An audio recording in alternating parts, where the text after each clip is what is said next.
Hey guys, welcome to the 9th episode of Pronage Part Guides, which we totally didn't take from PC Part Picker. Totally. I mean, really, they share nothing in common. It's not like I thought it was a cool title or anything. If you didn't read the article, this video is a part guide for a low high-end PC that is built for $800. This PC is meant to run games at very high graphical settings at 1080p and modest settings at 1440p, both at 60 FPS. It's also guaranteed to be able to run an Oculus Rift game with the Oculus Rift at high FPS. This build includes a strong Intel Core i5 running at 3.2 GHz with a 8GB DDR3 1600 memory stick along with a 240GB SSD along with a 1TB HDD running at 7200 RPM. The system also includes an EVGA 970 packed with 4GB, insert 3.5GB joke here, along with a roomy and windowed case. All for the low price of $800. Call now and you can get absolutely nothing else free. But seriously, it is under $800, or maybe a bit over if rebates don't work. For the CPU, I chose the Intel Core i5 4460 running at 3.2 GHz. If there's one thing you must know about speccing out a PC, it's that you must pair a mid-range processor with a high-end card. For mid-range cards, you can use low-end processors, and with SLI setups, you can use high-end processors. That's why I chose the i5 4460 for the graphics card in this build. With this processor, you'll be able to do a bunch of video rendering at fair speeds, making this a decent YouTuber build as well as a powerful graphics cruncher.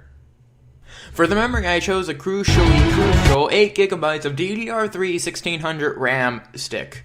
First of all, it was one of the most cheap RAM modules out at the time of this video. Second, the set has only one RAM stick in it, meaning the memory can be expanded if 8GB becomes too meager to use for gaming.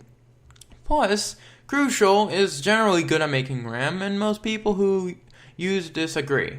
Just like in all systems, this piece of the system is very crucial for the stability of the system. Right? Am I right? No, nobody got it. The system also needs storage, and for that, we have actually two articles of parts. The first is the Kingston SSD Now V300 240GB and a Hitachi Ultrastar 1TB HDD.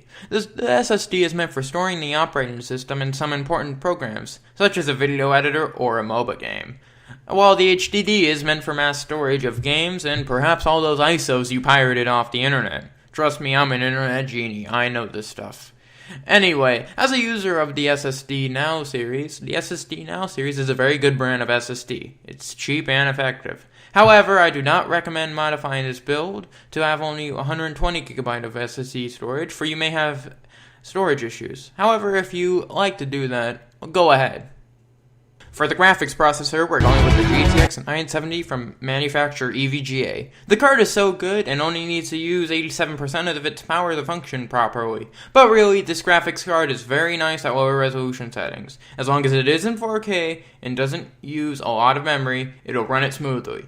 Even better, if you really want to, you can get the power of a 980 out of the 970 by overclocking the graphics card. With this GPU, expect 60 FPS at pretty much every game at maximum settings. For the case, I chose the BitPhoenix Comrade ATX Mid Tower. Not only does this have a lot of space, but it also looks very good. The case includes a side panel for looking into the PC even while it's running, and you can add LEDs to this build and make it look very aesthetically pleasing. And of course, those LEDs can actually help your PC run. Like, totally LEDs can make your PC run better. Like there's a guide out there, if you have blue LEDs, it'll make your PC a lot cooler. Yeah, totally. It's totally true, and if it's red, it'll make it run hotter, but you'll get more performance. But it's totally true. I'm just joking. And it will make it look aesthetically pleasing, though. However, it's pricey. So if you want to slash a few dollars off of this build, this is the place to start. For the PSU, I chose a Corsair CX 500W semi-PSU. No, this isn't kind of a PSU because I said semi. This is a semi-modular PSU, meaning that some of its wires are modular. which also means you can take them off and put them to the side. This is particularly useful for people who like to keep their PC cleanly and without clutter. In my opinion, the power supply is the biggest thing getting in the way of modifying my PC besides my own clumsiness. But we don't talk about that, right? Okay, that's it for this video. If you enjoyed the video, be sure to look at my other videos, share them to other people, like this video, and perhaps leave a subscribe if you enjoy my content. The only way for me to grow is to gain your guys' approval, right? Anyway, have a wonderful day and see you next time. 7, 6, 5, 4, 3, 2, 1.